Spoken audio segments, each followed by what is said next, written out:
So people nowadays, when you talk about AI, people think of ChatGPT. That's their form of AI. Okay, so the true form of AI has not been identified and defined, but there have been a lot of white papers and research papers that were written about it. So all the Terminators of the world, all the smart computers of the world, they're actually there right now, but we haven't even touched the real sense of AI.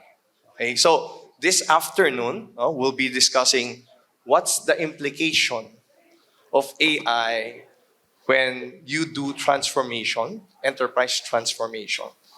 The role of AI and how do we now make sure that AI doesn't, take over the world. So that's what we call the world domination of AI. So we don't want that. So we'll start our discussion.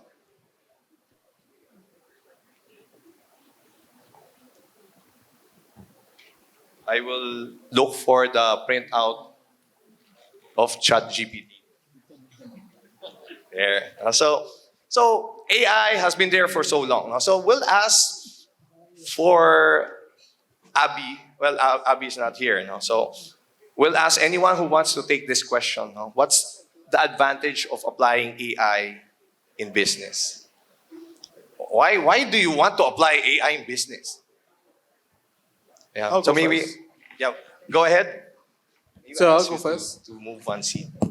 Yeah, so what I think really AI itself is that it helps to take the mundane task out, right? So that we can be more, apply the human creativity and human productivity improvements itself, right? So there are things that are very straightforward, like for example, copy and pasting from one Excel spreadsheet to another Excel spreadsheet. I think everyone has done that in their lives, one way or another. AI can automate that in one way, but it can also churn out the results for you, right? So let's say I want to compile financial statements. It can compile it for you, right? I don't have to make it myself. It takes the mundane work out so we can be more productive. So thank you for that. So you're saying that the routine work we can pass it to the machines and let the Absolutely. robots do their job, right? Okay, so thank you, Han. Let's proceed with the next one. Now that there are advantages, of course there are disadvantages. So, but mainly, what are the threats that we are facing when we're moving or investing or working with AI? So we'll ask Brandon. Okay, Thanks. Brandon, what are the threats when you're applying AI at work? Thanks. Thank you, Rickson. And for those of you who have attended the earlier session, we like sharing a short story, right? So there's a very short one over here. Samsung, the company that we all know, Samsung, all right? There was an incident where there was a data breach in Samsung as a result of using ChatGPT. And that was very interesting because what happened here is there was an engineer working on the software and he had a bug on the software. So he couldn't debug it. He went on to ChatGPT, copy-pasted the source code into ChatGPT and said, please debug it for me. The good news to what this gentleman, my friend, was answering a while ago, it was very effective. I'm sure they got the job done. I'm sure they fixed the bug. But the not so great thing, that source code got leaked out. Now, I ask everyone over here, for those of you who have done ChatGPT, I want you to bring up your phone. If you have an Android version, there is now a ChatGPT Android. Whatever you search on your laptop, it's available on the history on your handphone. Now think about it from a company point of view. If your employee was pasting a financial data into ChatGPT and asked them to summarize it for me, the very same user could go back to his house, bring up a handphone, and retrieve the entire customer information and financial statement. So to me, to make this short, data privacy, it's going to be one key concern when it comes to the use of generative AI. That's very scary, Brandon. But you did not hear the story after Samsung shared that bug. The bad actor also used ChatGPT to look for the vulnerability of ChatGPT when you're using it. So it's like an endless loop. You should use ChatGPT to hack ChatGPT. So, but now it's not available anymore. No, so you cannot do hacking. If you try typing how to hack a bank, then ChatGPT will tell you he's not allowed to do so. So unfortunately, all right. So now we're talking about threats. How about the risk in adopting AI? Now, so we'll ask Brian.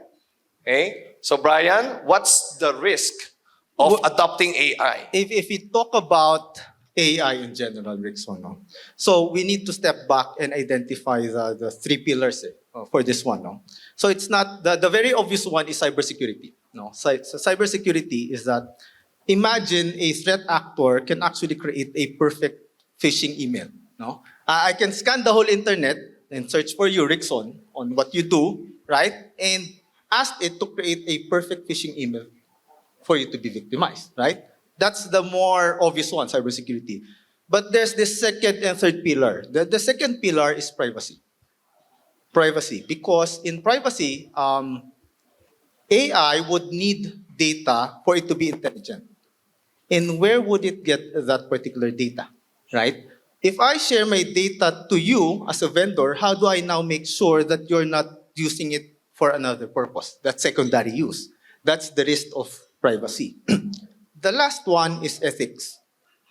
Because at this time, machine learning would not have the capability to discern if the input is malicious or not, right? If I am now able to ask AI to do important decisions for me, how do I make sure that it is not biased? Right? So those are the threats, right? That in cybersecurity, you have in privacy, and you also have in ethics. And we, as technologists, no, we need to look at the whole picture, no? And we have a chance right now to look at it and improve it. Oh, thank you. Very, very deep. Deep AI. Well, actually, that's correct. No, I was wondering also, Brian, what if I give AI a dirty data set of myself to protect my privacy? Would that be possible? Like, take out the risk by doing so? Yeah, I think yun yung ano eh, that's the responsibility of the different vendors and technologies right now eh. 'Di ba? So, how do I now make sure that it does not favor a certain ethnicity? Right? Yun yung mga okay, ganun eh. yes, So yes. it's not about just yung mga attacks and all. It's about privacy and So it's stuff. better not to share data or Yeah. make your data dirty before sharing it, right? Yep. Okay, so thank you. No? So now we'll talk about the risk, not only to the enterprise. Now there's also a risk of AI in workforce augmentation. So because we're saying that AI will make you more productive rather than replacing you. So now the question is, what's the risk when we do AI on workforce augmentation? So may we ask our friend Harley from Arcon?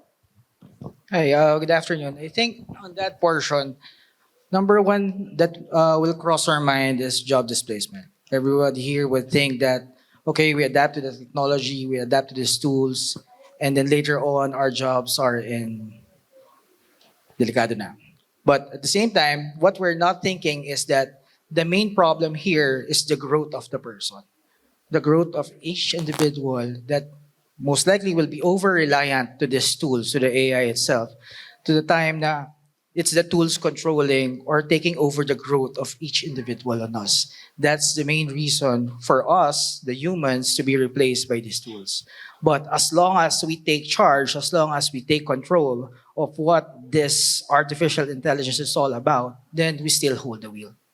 So we try to be the father of AI. Exactly. Right. All right. So thank you for sharing that. We'll also ask the insight of our friend Roger. The same question: the risk of AI in workforce augmentation.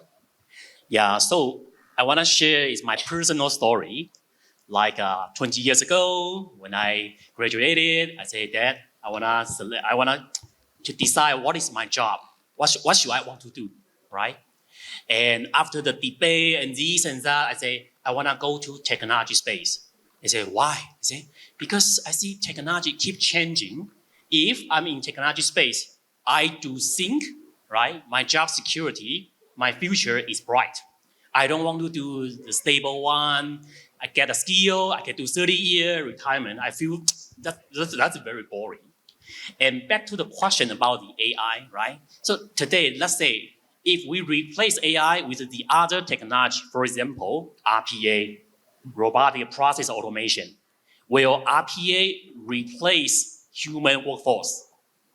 Yes and no. Will AI do that? Yes and no. So for me, it's really about the mentality, and also, do you still have this? You have the idea, and you know that you have to reshape your skill, because as I shared before, digital transformation, technology keep moving. They will never stop. If never stop, then we have to learn how do we cooperate with the technology.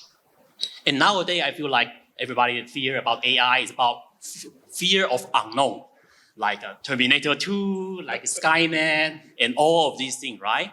But I will say that in the future, 20, 30, 40 year, I don't think that will happen. But mainly because you have to keep yourself moving. Then you will work with AI and move into whatever the benefit, the productivity, more efficiency, and so on. That's my take. Right? No, so probably by 2040, we'll have Terminator 7. Part 7. Oh. We have so many stories about AI. So, but we'll also ask Han about your insight on that same risk of workforce augmentation.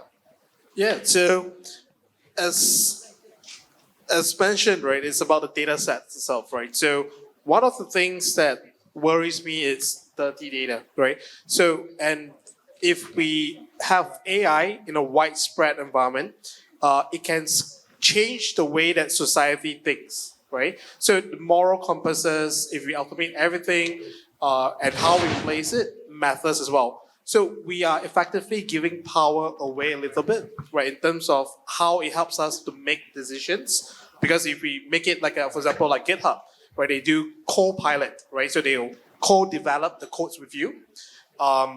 It's great, right? It's great for productivity, but you're giving a bit of power away. But if we look at it from the other lens as well, right, where the bad guys are also using AI, like I mentioned, to craft a phishing. So if you didn't know, ChatGPT has a morality factor to it, right? So you can decide that, okay, it needs to be moral, right? It needs to be an upright citizen of sorts. But the bad guys are building a ChatGPT version of that with zero morality, right? So attack the systems, attack the bad things. And that's what worries me. So if you think about it, AI is like any new technology, any first-gen technology. It's like a runaway teenager. It needs supervision, it needs better control, and especially it needs to come from nation states as well, right? We need better controls over this as well. So Han, if I let the church take over AI, for every entry, there's a title, a quote from the Bible. So it makes AI comprehensive. But now let's go on the ethical component. You want to add anything? Yes. Yeah, I'm so go ahead. sorry. If you just indulge me for 2 minutes, all right? On workforce augmentation with AI, it does remind me of Uber and taxi driver. All right. How's now, that? If I use that analogy, think about it. At time where sharing economy was introduced with Uber and Grab, the taxi drivers go on riot. They went on strike. Many of them went out of job, right? And that's a short-term thing. And I suspect this will happen with AI because there are certain jobs that is replaceable, right? Like customer service chatbots. If you think about editor, just to correct grammar and English sentences, these are jobs that ChatGPT does really, really well. Now, but then again, they will evolve.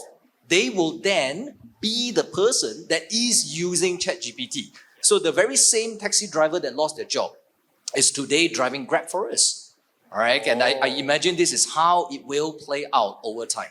That's very nice. That's a very nice insight because these are patterns that we've seen. And as we introduce new technologies, it's the same pattern that comes out. Okay, so that understanding is very, very relevant. So thank you for sharing that. So now let's look at the ethical part of AI.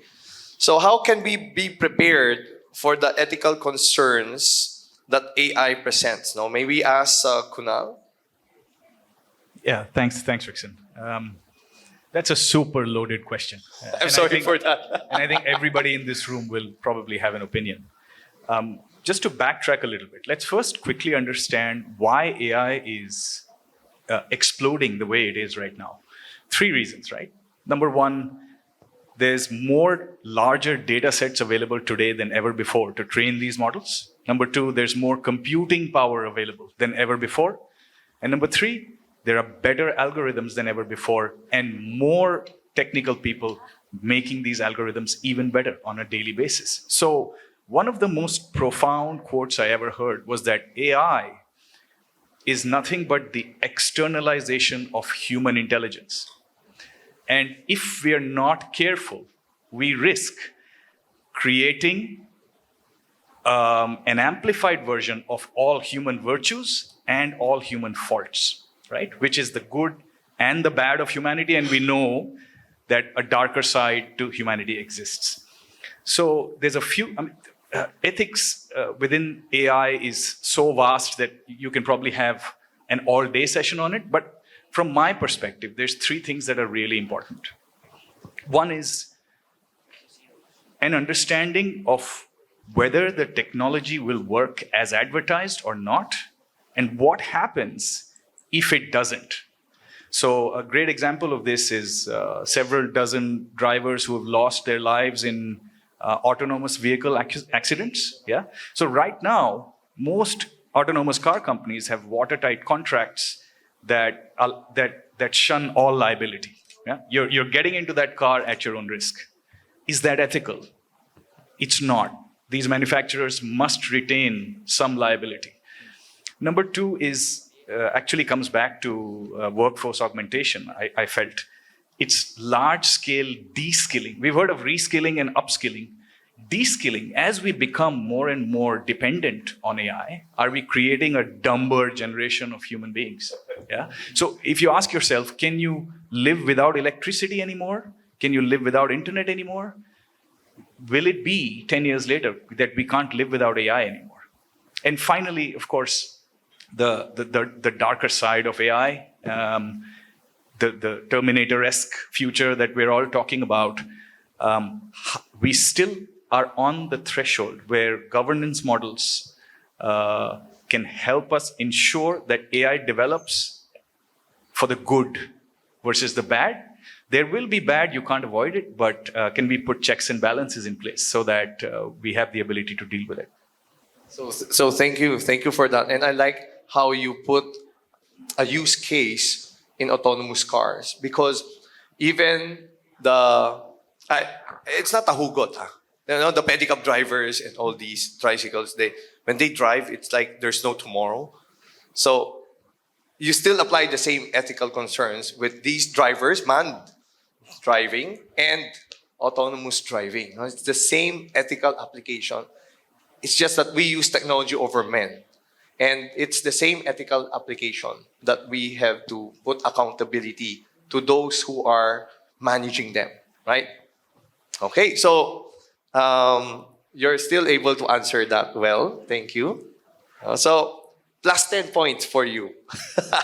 So now let's so CP, let's ask if a company would like to go for AI. What do you need to prepare?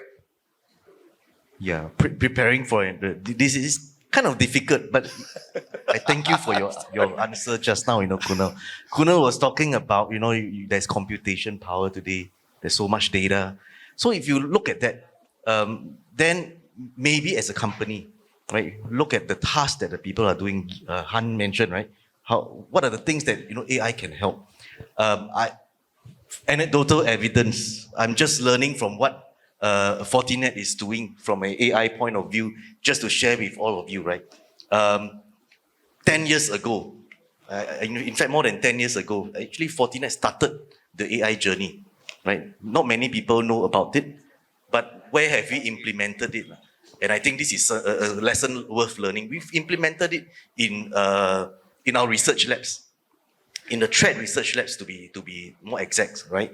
So building our own neural networks model and feeding in the millions and billions of data points, right, that we are collecting, so that we have threat researchers, we have threat analysts looking out for let's say viruses, malwares that's out there in the wild, right?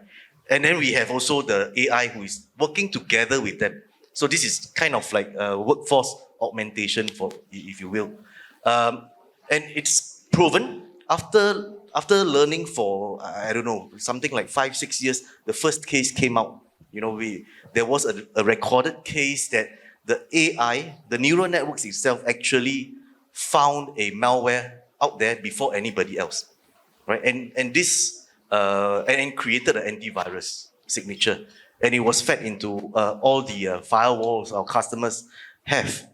And shortly after, there was an outbreak, right? There was an outbreak, and those who were those who updated their signatures, they were naturally protected from it, right? Before anybody had it, right? So a successful, I would say, a successful case of how AI has been implemented, and from there, from back end, right, we've brought it to the front end as well. So we've learned the technology, we've implemented it successfully, and then we've put it into various other products, right? Be it your web application API protection, firewalls, the endpoint itself, what else?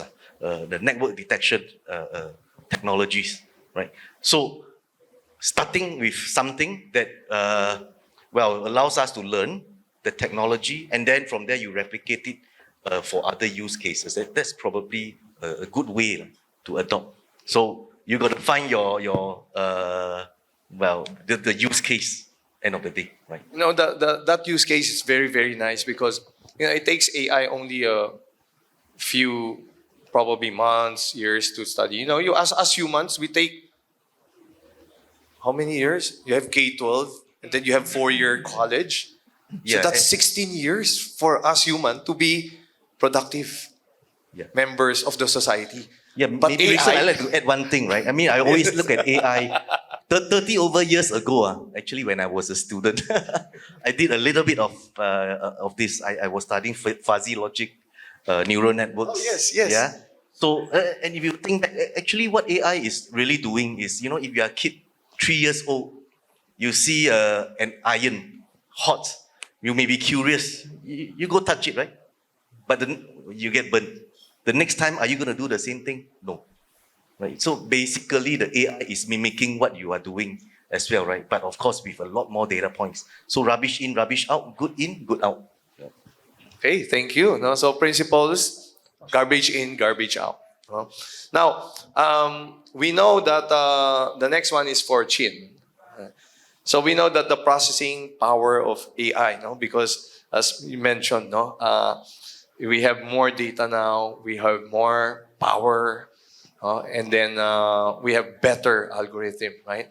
So, but the processing power of AI, no, using big data is enormous. No? So the volume. Now, how do current technology help in balancing delivery, volume, and security? Very Sorry good for question. that tough question. So, It is a loaded question.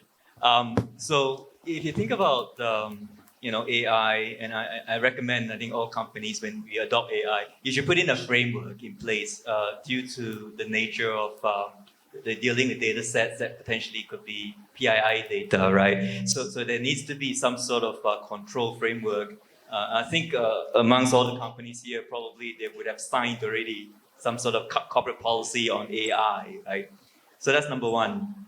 Number two is that cybersecurity happens to be the best, I think one of the best applications of AI. Because in cybersecurity, it's not like a single event that will trigger a block or a particular action you want to do. Typically, it involves a number of data points collectively that you want to be able to analyze and then say, oh, I conclude from these data points that it is an attack. Now, if you look at a typical kind of attack, you could collect something like 200 over signals, from an endpoint like mobile phone or from a browser. You need an AI engine to analyze all that data and then make a real-time prediction whether it's a suspicious activity that's happening behind that browser, behind that mobile phone. And as a result, I shared earlier this afternoon about API maturity model.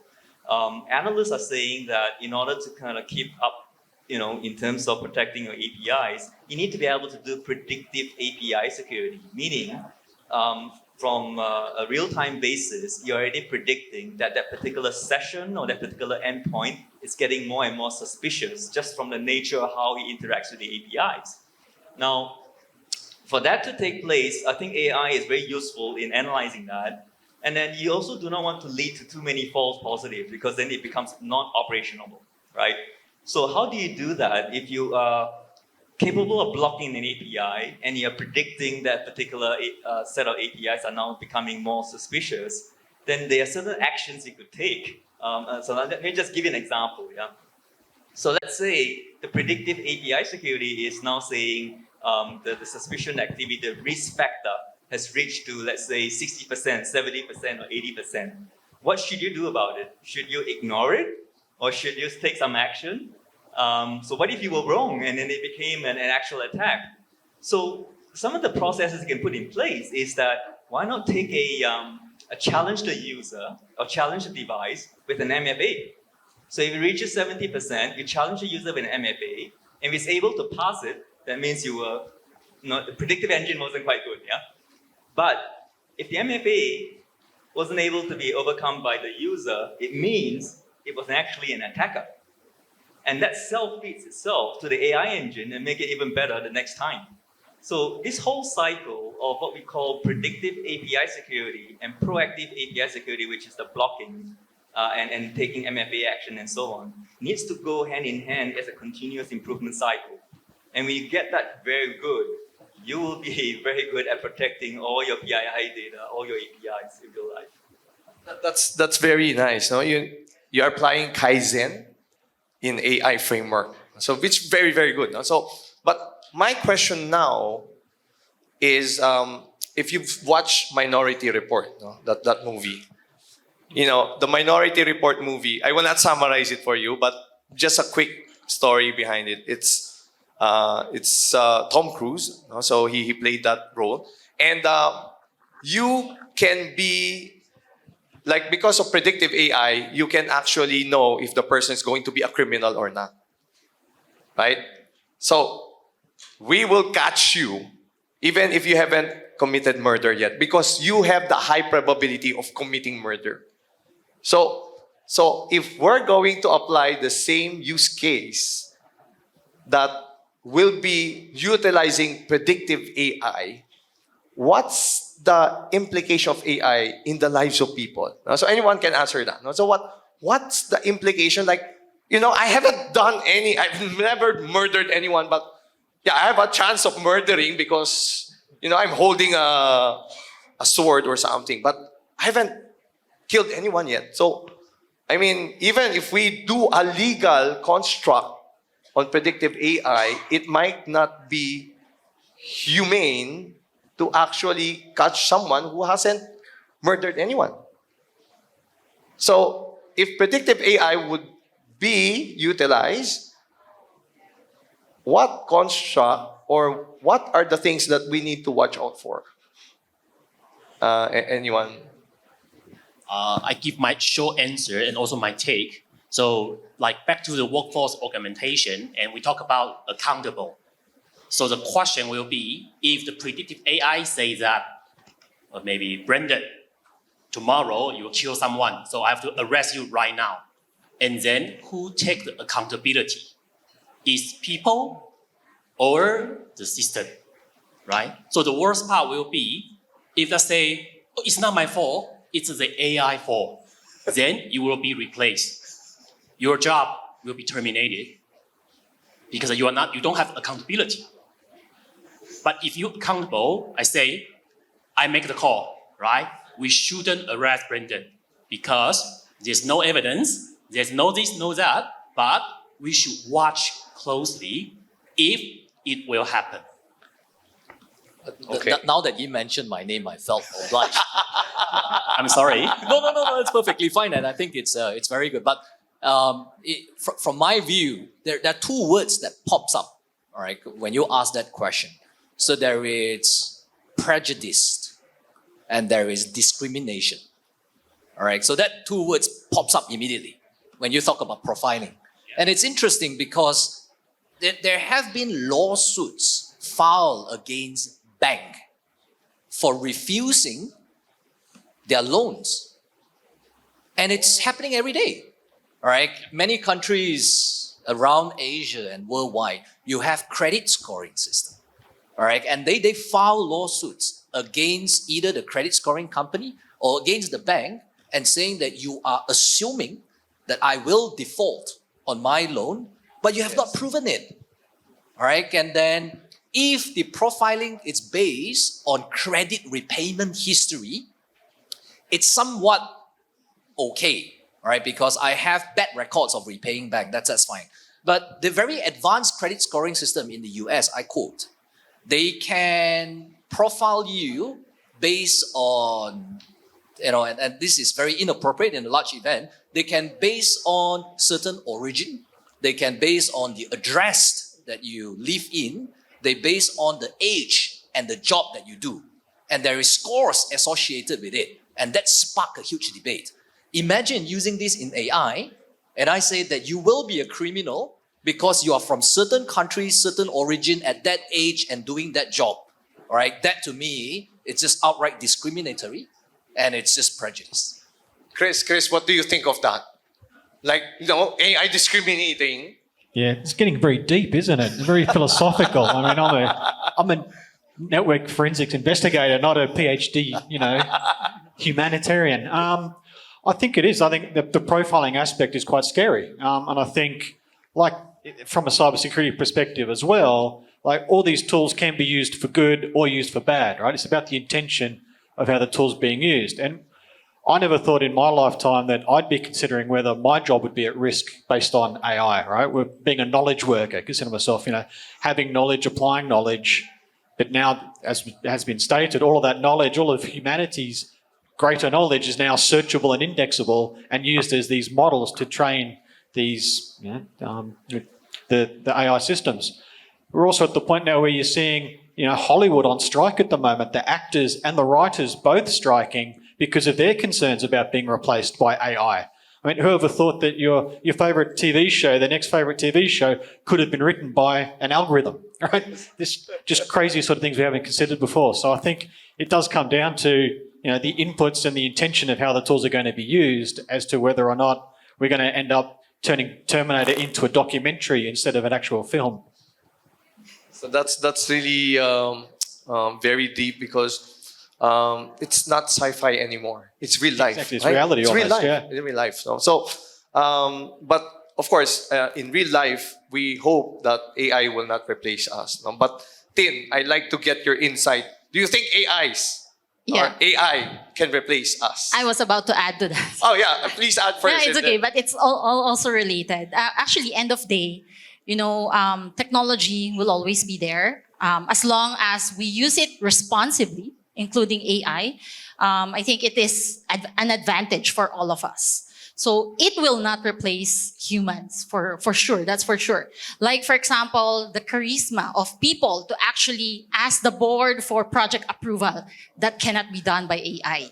So, and of course, we can use technology to judge whether a person has this specific risk score or what. But end of day, it will be the management who will perform the last judgment call for that specific case, right? So I believe that AI will never replace human as long as we use it responsibly. And it is an advantage we need to adopt because we need to be competitive also in the market. And also, end of day, it makes our lives easier. Like, for example, my robot vacuum just sent me a message that he completed cleaning my house. Just now. Wow. So Imagine that. So when I Oh, go home, probably I can borrow spend, it this weekend. I can spend more quality life, diba? Quality time with my family, and basically for cybersecurity, for SOC analysts, Yes. for example, if they use AI, it gives them better quality life as well, all in all, right? So it Yes. makes their lives easier as well. That's very good. That's very true. I would love to see AI do a moderation service. Probably. So I can just sit down and listen and enjoy, like what you're doing.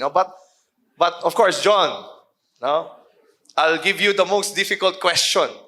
But this one is from the audience. Same question. This one is from the audience. Does AI carry the risk of becoming Terminator's Skynet? Oh, okay. I don't think so, but I would like to also add to what Tin said. Yes, right? yes, So, please. can AI replace us in the workplace? So, let me reframe the question. Can AI, and you touched a while ago, can AI replace you as a wonderful host? Right? Oh, wow. I like you Yes. a lot. No, why? I love you already, you know that. And there's a reason And for- AI cannot love you more than Of course. And that is, yeah, exactly my point. You understand context. Whenever you talk to us, to the gentleman and lady here, you understand the context of our responses, and you're able to provide feedback, and of course the love concept, etc. You understand context, and that's very important, right? So let's say, for example, talk about context. 1 plus 1 equals 2. It's a math problem. It's a math context. Whenever you ask AI about it, it's always the same. Ask it a million times, the answer will be always 2. What if it's in the joke context? 1 plus 1 equals Three. Magellan. Oh. Right? Wow. 1 plus 1 equals Magellan. I just But remembered still- the Gen X joke. Yes. 2 plus 2, lapu-lapu. Lapu. In the context of a joke, that is a correct answer. That's something which AI cannot yet do as of now. I think. Again, I'm not an expert on AI, right?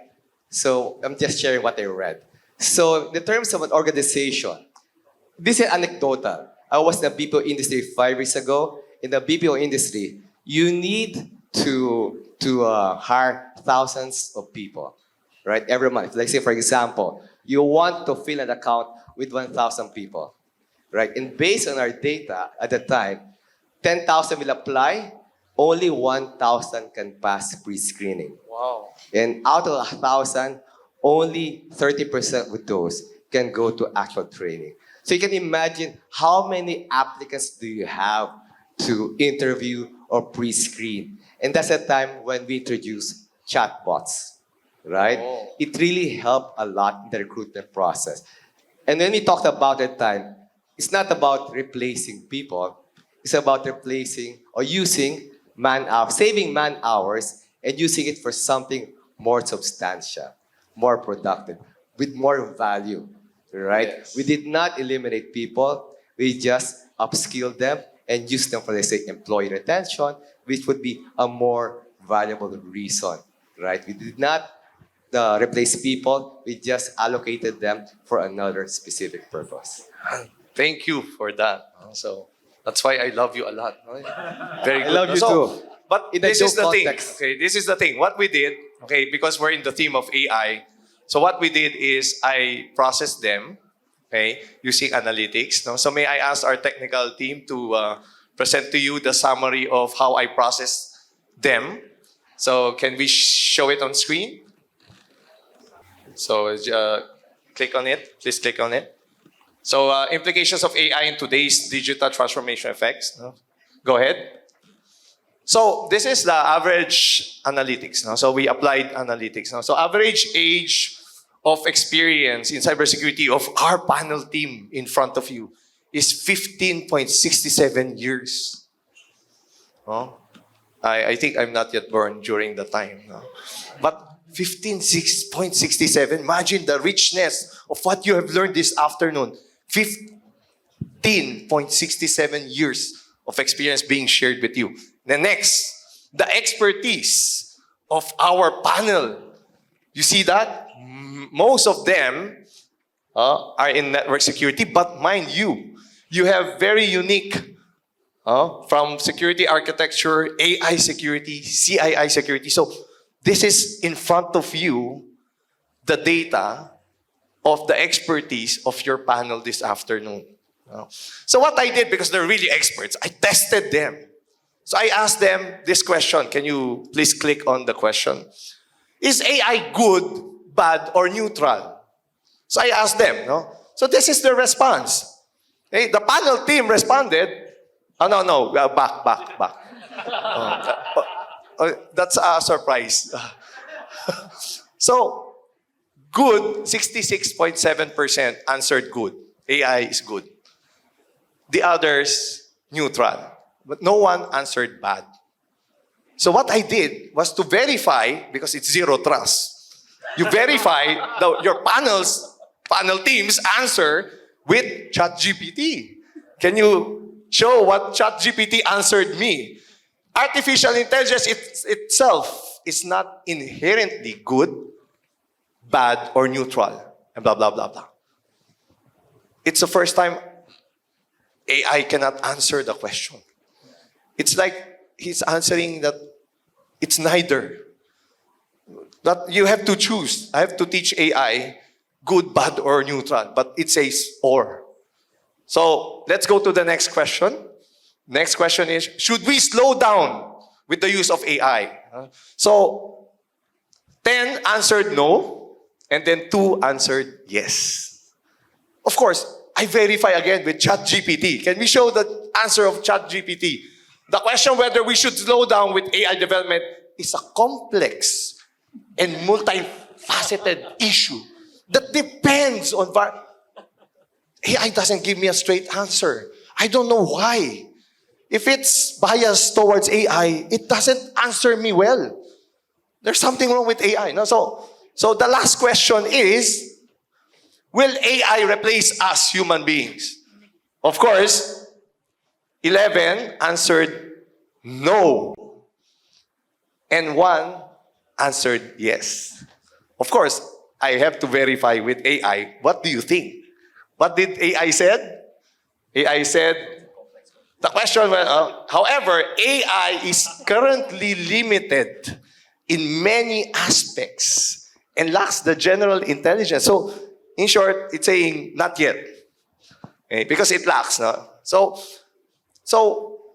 if you ask AI also if they're ready to take over us and do these things, they're also not sure.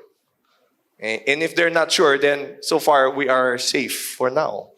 Okay? But, of course, before we end the session, we ask our natural intelligence to give you, click the words of wisdom, or what we call wow.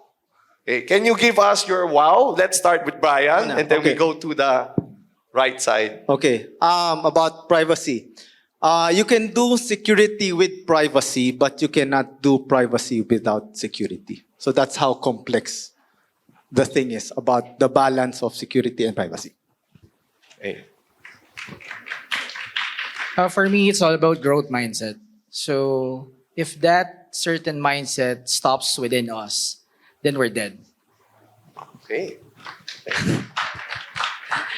We live in a world where technology supports our lives. So we need to be able to adapt to this change to be able to be competitive in the market as well. Yeah, Rickson, I must say that I like the ChatGPT's answers, right? But remember, I told you about that kid thing. So if you believe in nature or nurture, when it comes to AI, I think it's 100% nurture, right? It's just how you use it and how you've trained it. Very much like a screwdriver, you can use it for good things and you can use it for bad things, right? So that is... Thank you. Very interesting. My words of wisdom would be, human beings are the only species on the planet that are dependent on technology for our advancement. No other species in the world. So words of wisdom would be, with great power comes great responsibility. That's Spider-Man. That's Spider-Man. I did the exact same thing, Rickson. So I had ChatGPT over here. And then I asked words of wisdom on AI. And it gave me a lot of gibberish. And then I said, for a cybersecurity event, all right? And then he told me The words of wisdom from ChatGPT, not very original, but I think it's quite good. Embrace the potential of AI, but recognize its limitation. Strive for a balance between innovation and ethical safeguards to ensure a future where AI benefits us all. Right? And please, another round of applause for ChatGPT. Thank you. And go ahead. He has just been replaced. Well, that's hard to follow. So, what I will see is that there will be a divergence between the style of AI. One will be really for corporate use because you want to keep your privacy, you want to keep the security of your data, and one will be more for general use, right? So all your generative AI today will be towards that direction, but corporate use you will see an increase in that as well.